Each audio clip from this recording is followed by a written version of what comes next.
How you doing, everybody? Welcome to Crossways. We are back. We are back. And are you going to tell everybody where we are today? Yes, I am. We're at the Arsenal training ground because we've got a very special guest coming. Yeah, our second guest on the show. Yes. Exciting. Yes. I can't tell you. No, it's a secret. It's a secret and a surprise. Should be good though. I'm really looking forward to it. I know. It's actually nice to do one in person. We've done the last few ones. Yeah, remote. So. Yeah. And I don't like when I can't, physical. We're back. Yeah, we're back. We're back, Steph. In your ends, aren't we? Yeah, we're back. Actually, it's a bit weird being back here. Is it? Fair, yeah. When's the last time you were here? Oh, God, since I left the club.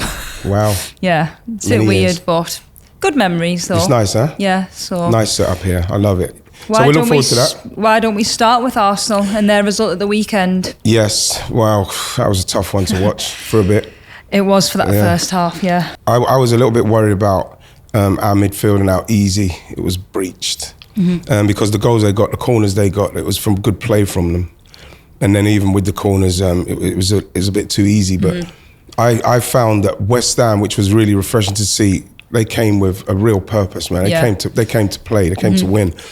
And Martinez, we'll talk about her later, but I thought she was fantastic. Yeah, she was. I think you're right in terms of what West Ham brought to that game. Is something that we probably haven't seen all season from West Ham. But I feel as though, to go in at 2-1 at half time, I think that goal from Chloe was really crucial to Arsenal coming back. But in terms of West Ham, they did look really organised. And I think Arsenal looked a bit leggy in that first half, which is understandable when potentially you're coming back from international football. There's a lot of international players, but also Renee rested a few of those. The likes of Kyra Cooney-Cross, who came on the second half, but she would probably start. But West Ham, I give them credit because they actually used their strengths. They really did. And Martinez was definitely one of them.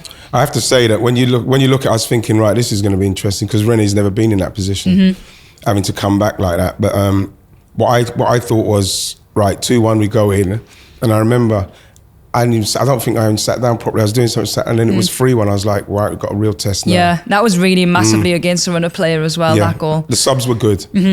Subs were very good because they changed. It felt like we had a little bit more energy. But like, if I'm going to be totally honest, when they look back at that game, West Ham, the manager will look and she'll say, the goalkeeper. For me, the goalkeeper, even the penalty, I think if the goalkeeper had a better game, they probably win it. She should never have been beaten by. I feel as though, Ian, when you're at 3-1 up against Arsenal, who you know that they're going to throw on better players, like the likes of Caitlin Ford, the move Caldenti in the midfield.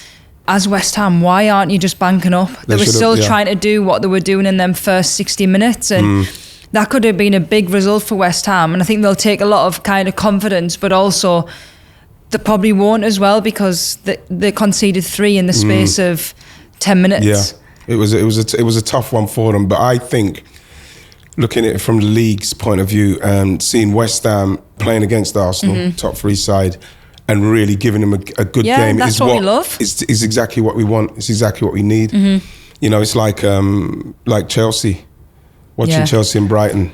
You know what? It was such a good Sunday. I did both the games for Sky, and I was thinking, come on, let's have loads of goals, and we got loads of goals, and it was so good. And you're seeing 2 teams in Brighton and West Ham who, not to be disrespectful, but are probably not expected to get anything off these teams. Exactly. But Brighton, oh my God, Ian, they were so good. When you look back at Brighton, you think they haven't won since November? Yeah, their form hasn't been great, to be honest. I think especially from November, they haven't picked in the last 6 games and not really picked that many points up. They've conceded a lot of goals, but I don't know, you've seen like a little bit of fight and a little bit of desire, and they really kind of suffocated Chelsea in that first half. They couldn't get out. They did a bit until you started to see, obviously Ramirez came on. Yeah. And Lauren James, LJ, she started to really play. We saw her first goal, and I thought the goalkeeper made a magnificent save with that one. What could have made it 3-2. So they could have easily have ended up losing that one. But again, I'm thinking to myself, why wouldn't they be able to back off but we're talking about a different caliber of player in Lauren and Ramirez coming in. That might have been a bit of a trend for Brighton this season, or that first 45 minutes, really aggressive, really punished, but then they can't sustain it for that long. And obviously they probably haven't got. They did have players off the bench that are good quality and have started, like the likes of Pauline Bremer. She's been able to do that for a number of years, just at Brighton, but at Manchester City as well. But I think that depth, you can it suffers a little bit when you haven't got them replacements to maintain it. But I mean, I loved Lauren James and Baltimore's link up. Baltimore. So Look, good. You know what I think of her. You know what I mean? She's fantastic. She makes it look easy. She is so good. And the thing is, obviously with Neve coming back and playing as well, and you've got Baltimore. She's actually a left winger, right? Yeah. And the way she played as a left back, as a full back, unbelievable. She plays high because undercover signing. I think Chelsea. I think that was the problem for one of the goals that Chelsea conceded was they were playing a back three, so it was like Lucy, Millie, and Germa, the new signing. And Lucy was caught a little bit in between being a right back and a centre half because obviously Baltimore's gone, but she scored an absolute screamer. So you're like, okay, stay up there. But against Brighton, that's what they liked. You know the thing with that back three, you mentioned Lucy, Germa and Millie. I thought it was very unstable. You could tell. You could see it's not quite right. You could see Germa got injured as well. Yeah, she's done a but like calf, you're hoping like that, obviously coming in and adjusting. But I thought that their dynamics, once they get that right, I think it's a brilliant combination, the three of them, especially if they don't get taken out once the fullbacks come. Like Lucy doesn't get attacked and Millie doesn't get attacked or Germa doesn't get attacked. Udim knows she will be able to deal with it. But once them three click, which you could see that teams playing them now, if they play that free, this is the time to really go at them. Yeah, because they'll not had that many training sessions together, and it's different, isn't it? Especially when you're away from home. And I know, like we've been there, when you're playing away from home, it's just it's a different vibe. Yeah. But I think that game on Sunday gives everybody a little bit of hope around them. Well, it's do you think it does or not? Well, you know what? When you consider that people were kind of happy that Chelsea just got a draw and they didn't win again. I'm sure Chelsea will be disappointed, but I think that they're so far in front. I think you have to tip your hat to their dedication to trying to continue to be the best and not be complacent. You have to give them credit for that, Chelsea. And the same thing, what I would always say with Chelsea. Chelsea's owners, they blast their money into that team. They want the best, and that team is performing how they should be performing with the amount of backing that they're getting. But I think the only thing that can sneak into Chelsea now is complacency. And also how the rotation's going to work between all them players, because even like, I was thinking, oh my God, where's Cuthbert? Cuthbert's injured. She's been such a big player, but they had the likes of Kira in there, you had Nuskin, yet didn't even have Wright come on. Like the actual strength and depth is actually crazy. It's a monster team. Yeah, it is good. It is good. But also other results. Man City got a great win away from home. Yes. Against Spurs. Yep. Everton, Villa. We're so disappointed in them. I don't know what's happened to them now. What's gone wrong? Remember, new manager as well. You think, going to have a bit of a new manager bounce, but it's just not happened. You know, I remember when they made those signings. Remember when Darley went there, Rachel Daly went there, Kirsty Hansen. When them three came in and they had that kind of season, I thought, this is happening. It's going to happen for them, and it's just literally fallen off ever since then. They just don't look together as a team. Like we were watching a little bit and we had all the games on and you're looking and you're thinking, oh my God, Everton have beaten Villa. And then the keeper has a bit of a howler for the second goal. Yes, she did. But then there's just nothing from that moment to try and get them out of it. And you would never think that Aston Villa would be second off bottom. Yes. That's with the money that they've invested into and the club and the players, There's something seriously lacking with those players, because when you look at the players that they've got, they should not be there. But fantastic win for Everton. You got to give it to Everton. Everton, since that win against City just before Christmas, I feel as though they've kind of pulled together and really went in the right direction. And I mean, it was a bit of a surprise. I didn't think it would be. But you know game. Something, when I see a weekend and it's like that, where you're seeing the teams against the top teams, whether it's City, Arsenal, or United, Chelsea, I should say. I like to see the teams make the players have to exert themselves a bit. Yeah.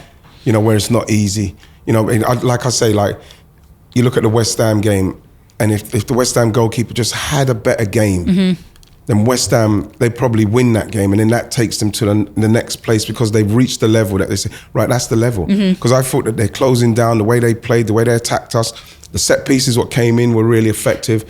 They've got a lot to be working with, and especially, like I was saying, with Martinez, you're looking at a team now that can cause problems. Yeah, and they've got pace up front, and maybe they need a bit of experience at the back so as they can recognise in that particular game, especially when it went to 3-1. Yeah, like they should have brought Zadorsky on earlier. That's what I think, just to even make it a little bit harder, because obviously then you also brought on Steiner. Yeah. And then you brought Caitlin Ford on left wing, which allowed Caldenti to go in the midfield. And Caitlin Ford's so direct and wants to get crosses in the box as much as possible. And of course, the McCabe goal, it's probably a cross, but it should never beat the keeper at that. You know something? We say it's probably a cross, but the way Katie hit that. I mean, she's hitting the outside. The goalkeeper left a lot of space there. Space you're not meant to see. I think it's one of them ones where you just anticipate she's going to cross it, but she hit that so well. And even with Leah's header was more towards the middle of the goal, and she's made a dive out of it. I'm thinking, if she stood and was able to jump, she might have been able to tip it over the bar, but you can't take anything away from the header. You shouldn't be winning a header from that far out, though. To be honest, no. Yeah, but even saying that, with their first goal, I thought that she came brilliantly from the back of the pack. But Leah completely lost her. Leah Vorty completely lost her. Oh, she got tripped, though, did you say? Well, they said, she got tripped, They said, but she completely lost her. But you got to be ready for those blocks, Steph, you know. Yeah, I do used to trip people. But like the point I was making was, I'm just pleased that these teams like the West Hams, the Brightons of this world, are really trying. I thought that Villa would be in that as well, but at the moment, I don't know what's happening with Villa. They're getting these managers that coming in and talking a great game. The identity's not there, whereas before I feel as though like Villa used to be our bogey team at Man City, and I'm not scared to say that because we didn't really ever perform well against them, but because they loved a high press. They had players like Rachel Daly who would score. They had Darley that would score. Kirsty Hansen was a very, very good winger. And I just don't feel as though they're getting the best out. I know that Darley's not there anymore, but like Rachel Daly playing in behind a striker or dropping deep, but that's not her game, and it never has been her game. She should be right up the top there. It's crazy, and I'd love to speak to Rach about it because I think I'd like to know whether she actually enjoys that role or does she want to be that person that puts it in the net, because that's the most important thing. That's what she does, and she's probably doing it for the team. Yeah, I mean, she is a great team player. I'll give her that. She played right back, left back for England, whatever she needed to do. She's probably doing it for the team. She's probably holding in a lot of frustration because there's no way that the personality of Rachel Daly, she's happy to be 10th. Yeah. You know what I mean? Important win for Liverpool against Palace. That pushes Palace even further down, really. Well, this is why you worry for Palace. You just worry for them simply because, of how hard it is. Yeah. And if you are adrift, what happens then? Like we spoke about it, didn't we? We spoke about if you're adrift, I have to admire them for still trying to have a go. But if you're adrift, there's nothing for the team above you to really worry about. I mean, it was such a scrappy goal from Liverpool's point of view as well. I mean, they'll take it at this moment in time. I think we'll obviously go on to Liverpool and Palace with 2 new managers potentially coming in, and Palace have already got theirs, but I think Liverpool, they're always been good on set pieces, but from a Palace point of view, how is that ball not being cleared? The things that you can really control are them things, like in set pieces, like stop conceding them first and foremost, but also defend them properly and just put your body on the line. And it was so scrappy, and the game didn't flow as well for both teams, but Liverpool have come out on top, and that's pushed them from where they were to 6th in the table. 6. And so it's the kind of result that if they get that, then it gives them a little bit of something to grasp onto. It does give you a bit more confidence, and I mean, Man United performing so well this season. It's 2-0, another clean sheet. I think that's what impresses us more.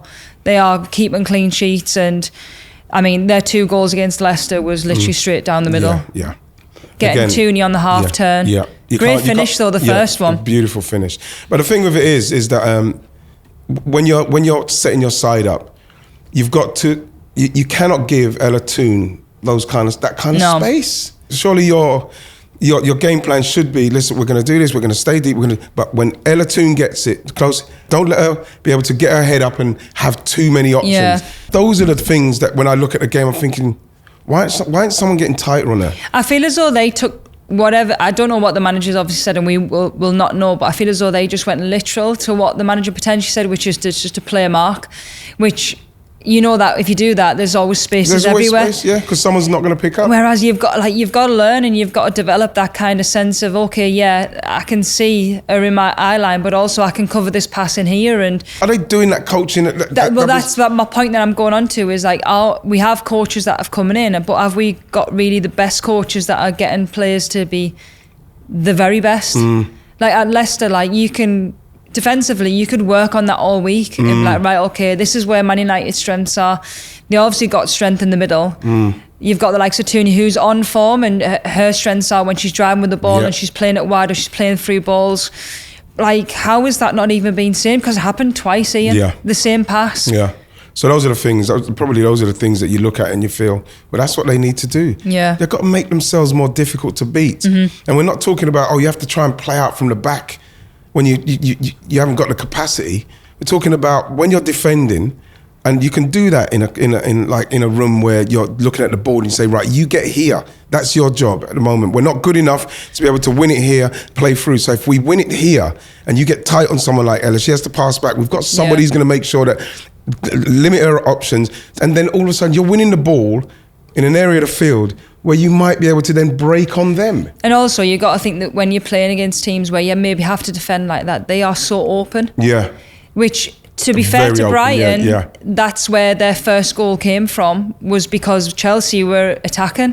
They win the ball back, then it's like, okay, you're 3v3 against the likes of Lucy Millie and Naomi Gertmer, and it's like, that's a good plan. You can see that that's been worked on. You'll get something, and like we said as well, you better hurry up against Chelsea, because that three, once they click, because we're talking about three absolute world-class players, they need to see that, try and see if they can exploit that little weakness of like communication at the moment, and then go from there. Because even, with Hannah's got to save that. England's goalkeeper, you can't be beaten there, Hannah. Yeah. No way can you be beaten there. Yeah. What are we saying about managerial changes? What do you want to say? Well, personally, I feel as though the timing of both the announcements... What, the Palace and... Yeah, Palace and Liverpool. Yeah. Was really strange. You've had a whole international window to make them decisions. And also, Palace have obviously made the decision to bring the new guy in. Yeah, so they must have been talking to the new... That's what I'm saying. So I'm like, why wouldn't you, if you're bottom of the league, use that 10, 12 days to get him used to that squad? I can only... You know what? And I don't want to sound naive, but maybe put it down to, could they just like... Because they were panicking or whatever, they didn't realise that what they're doing is a little bit off key. Your manager's still there. You've got all that international break. We should do it here. They didn't plan it like that. I think they probably just asked that manager, will you come? Yes, we will come. Bam. You know what I mean? It's very unfair on her. Yeah, I feel sorry for both of them, because they've obviously got the clubs to where they needed to be, and like Palace have come into this league and they've realised that it's like probably 2 steps above the Championship. You've got to invest, you've got to have good coaching, and it's a bit of a shame. But for me, the timing, I was just like, as a player, that would really annoy us. Something though, Steph, we were just talking about Villa, and look how many managers Villa have had in the last couple of seasons. Sometimes getting rid of the manager it's not the answer. Look at Villa. Villa have got rid of them. That's why I was trying to say about like the culture, like the togetherness. Like, what is that like a deeper issue than just changing the manager or the quality of player? Well, it has to be. We're seeing that with Villa at the moment. Yeah. No one's taking the lead on that, because like you see, Palace have done it, Liverpool have done it, which is very surprised, because we are talking about an experienced manager. Yeah. I feel for Kaminsky a bit, simply because it's a brilliant job for her. She's trying to get herself going, and unfortunately they've sacked them both, which is a shame for both of them. Yeah, you don't want to see anybody lose their job. No, you don't. But this is... You want to see them given a chance, especially when you see other people doing it and it's not working. We're talking about Villa. We're not even talking about Palace and Liverpool. We're talking about Villa, who should be at the higher up in the league anyway. So it's not worked for them. No.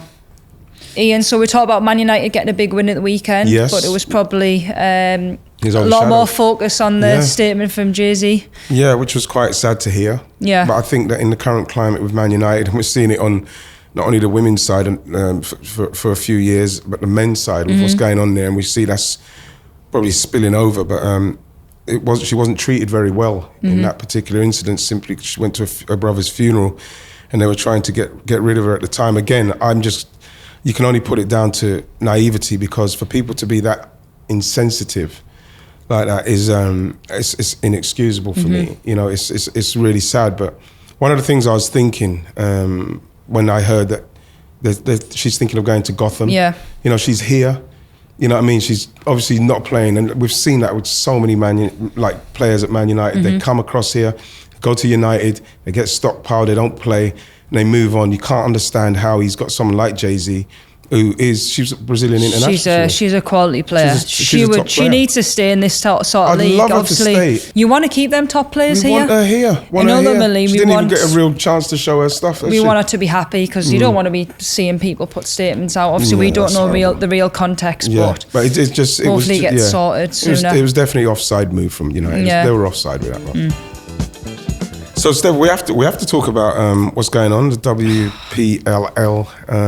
And you know the thing they've been listening to us, you know. Have they been? Do you think they've been listening? I feel as though they've been involved in the podcast and thought we'd better leak this out to the press. Can I say something? Go on. If they have been listening to us, it's not come from us that we want relegation to be abolished in this country. Definitely not. That was never a Crossways podcast. Never. Can I say something with all that? It just seems like they're throwing a Hail Mary. They're just like, we're so desperate. Let's stop relegation, which is something that the English pyramid is built on relegation and promotion. Ian, I can't think of a league with no promotional relegation. They've got to find. Listen, I'm not saying, Steph, that I've got any answers for it because I know that they got a hard job. Yeah, it's a tough job to try and get this league competitive. But I think that them saying that and it being leaked, I don't know if this has been leaked because we didn't get real what's it called? Transparency in what's going on. You'd like to see something come out properly, but maybe they were putting it out there, Steph, so as they could see how the reaction would be. Which I think it's weird that they didn't put it out there, seeing as though it got actually leaked into the media. Yeah. So then just kind of close that kind of section up and be like, okay, this is what happened or whatever did happen on that day because we still don't know. But we have been so strong on there needs to be promotion, there needs to be relegation because at the end of the day, this is English football.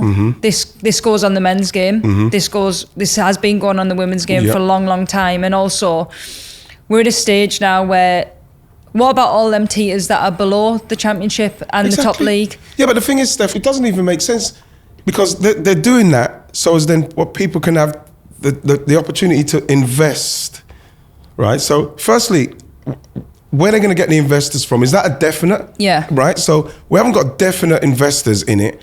And then what happens when when it's going to be from 26 to 31? So what happens when you've got teams that have had nearly 4 years of not going down, staying up, and, getting that so-called, let's say the money does come in from investors, then what happens to the teams that then are now allowed to come into the league? That's what I'm saying. How far behind are they going to be? So then that's what we were talking about before, is that you've obviously got a number of clubs that have done that religiously over the last few years, and you want the clubs underneath in the top league to be able to kind of go, okay, take this seriously, really invest in what you're doing, training ground wise, professionalism, standards of what the girls do every single day, and also bringing the best players to the league because. Unfortunately, that's why the league has been the best because a number of clubs have invested properly. Yes. But we spoke about potentially opening up another relegation spot. Yeah, playoffs we mentioned, didn't we? Yeah, playoffs. There's so many different ways of doing it, but I think we are quite strong on the fact that we have to have a relegation and promotion. You know something, and just quickly, I don't like to defer to the men's game at all, but could you imagine if there was no relegation in 2015 when Leicester... I think the season when they did win it, obviously, season before, they were nearly relegated. What kept them going was the fact that they knew that they were nearly relegated. They were going to be relegated, and they found whatever they found to stave off relegation. And then they've given us easily, in respects of football and easily in the Premier League and arguably in English football, one of the greatest triumphs we've ever seen. Crazy, yeah. Right, we've seen that. And that has come from the fact that they had to stave off relegation. They fought that and then they won the league the next year. But that's your point there in terms of having that relegation probably inspired them to invest more and to kind of get better to then go and win the league. If you're sitting in a team, in a league which is 12 teams and it's going to be the same for the next 4 years. As fans as well, we have to consider the fans. Yeah.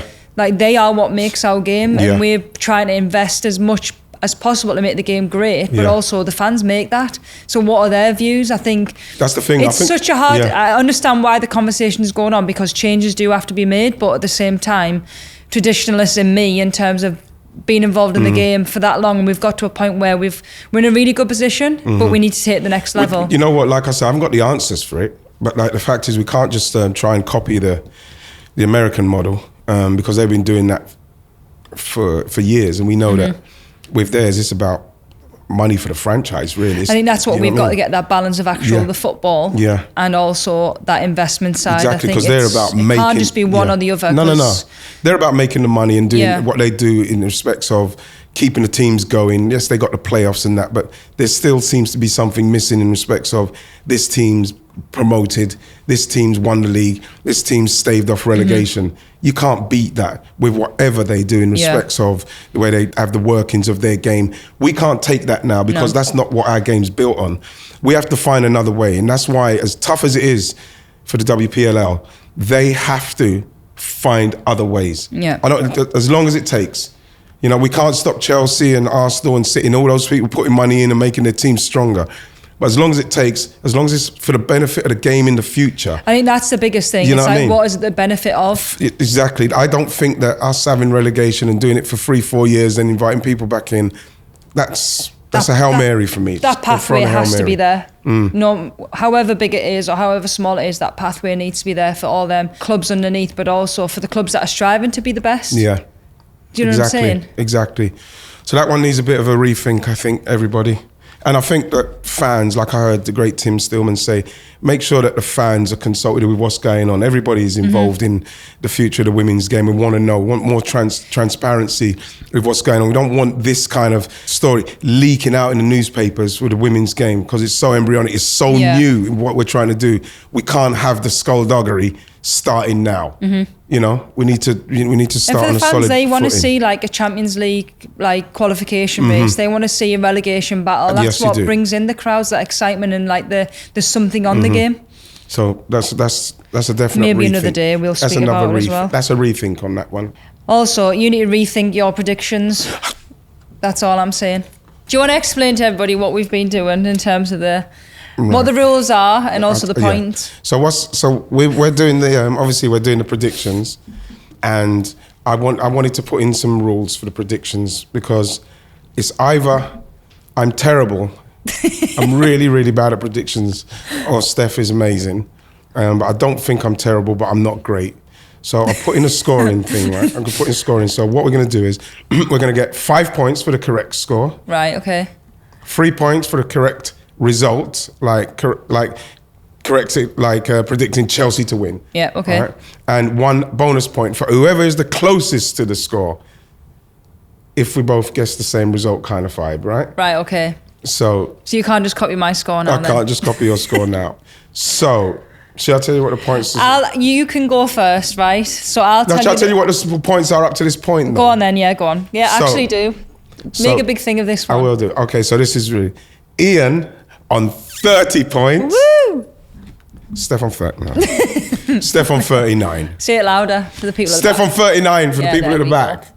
So, but it starts for me now. This is where I'm really playing because before I couldn't do it the last time. Now. Because I think the night before we done the predictions, I had soup. And if I have soup, I'm not making excuses. If I have soup and that, my brain doesn't work properly in the morning. So that's the excuse. What about prawn cocktail? If I have prawn cocktail. Everybody went to the shops for you to get 4 different types of prawn cocktail.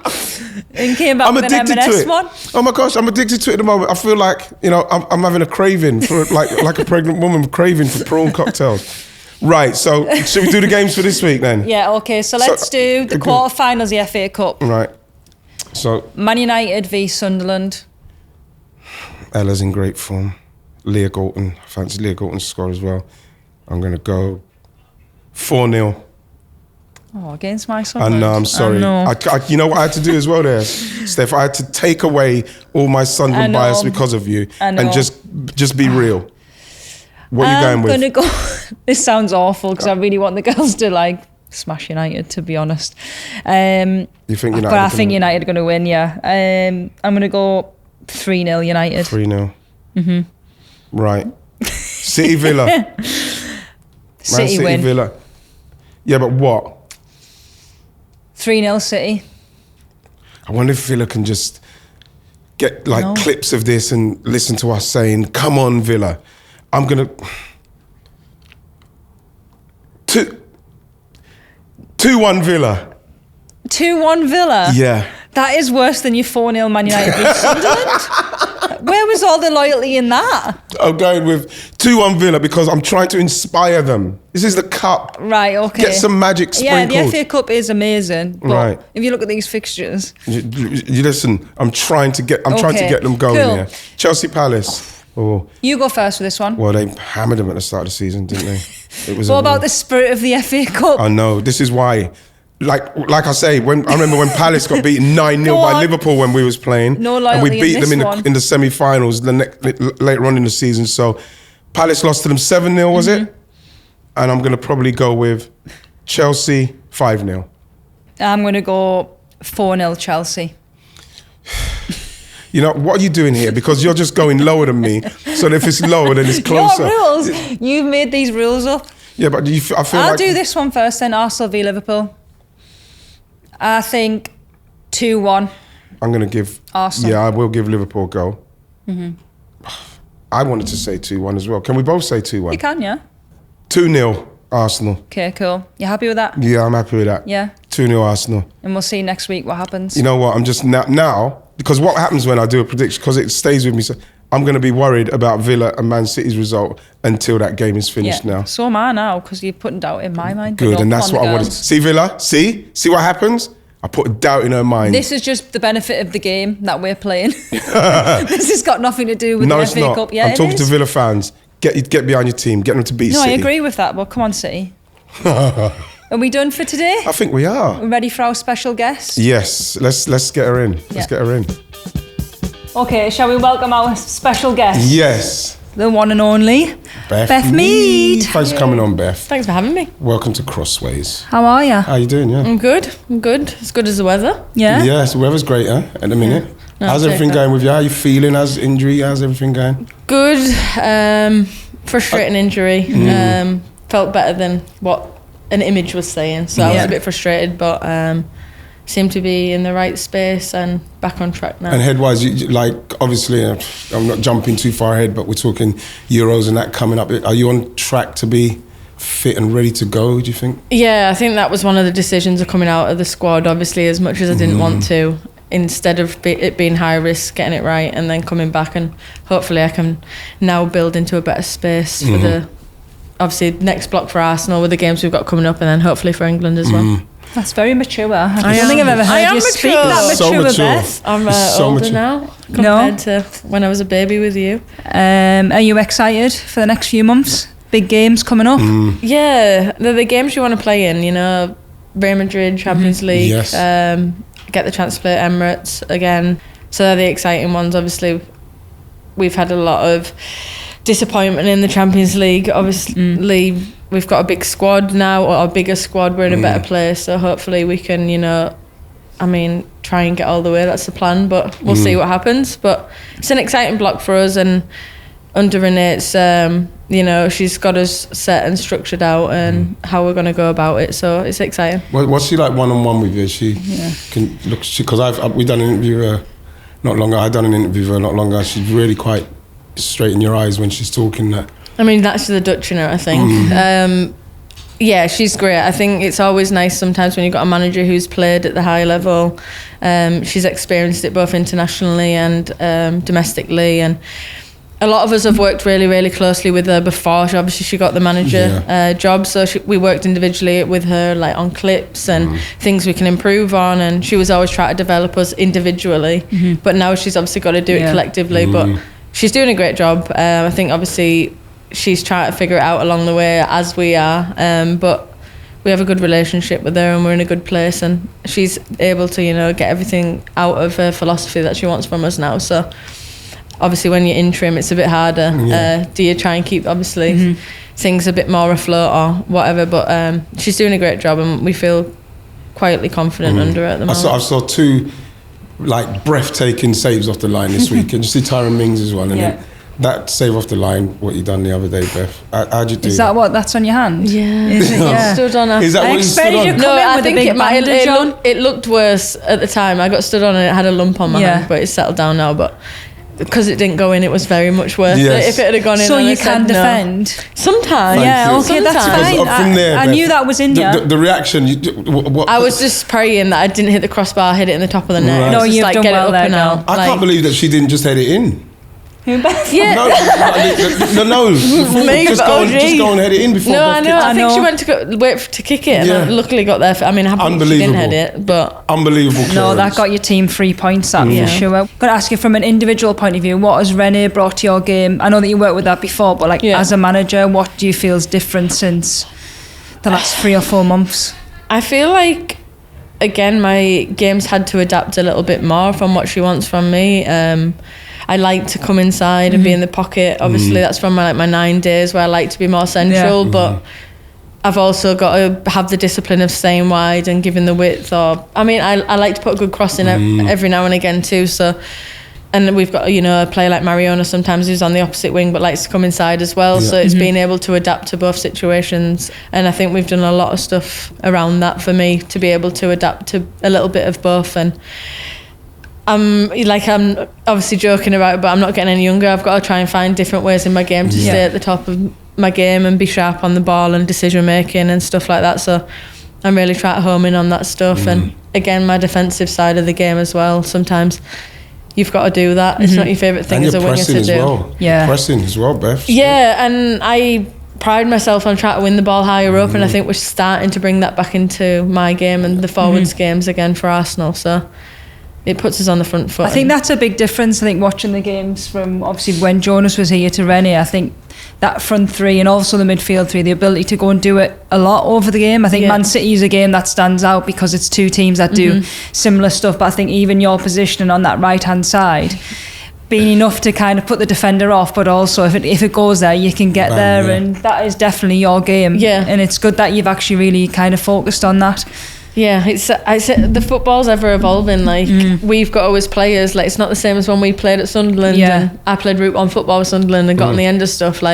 Even though you're a more older, experienced player, you've still got to adapt to the game that's obviously in front of us now. So that's obviously the challenge. Do you class yourself as an experienced player? Yeah, I would think so now. Remind us how old you are.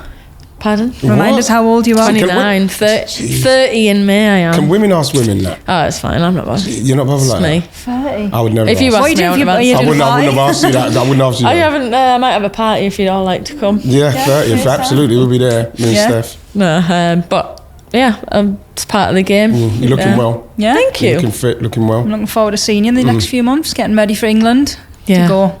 I'm excited. It's a good few months. Yeah. Nations League, big win against Spain. Great win. Very big win. Get yourself back in that squad. Be nice. I mean, we've been speaking a lot on today's episode about changes in the league in general in women's football, and obviously there's a stigma around menstrual cycles and periods, and I think it's a good time to talk about it, but I want to just kind of throw a few stats out there for those that are listening.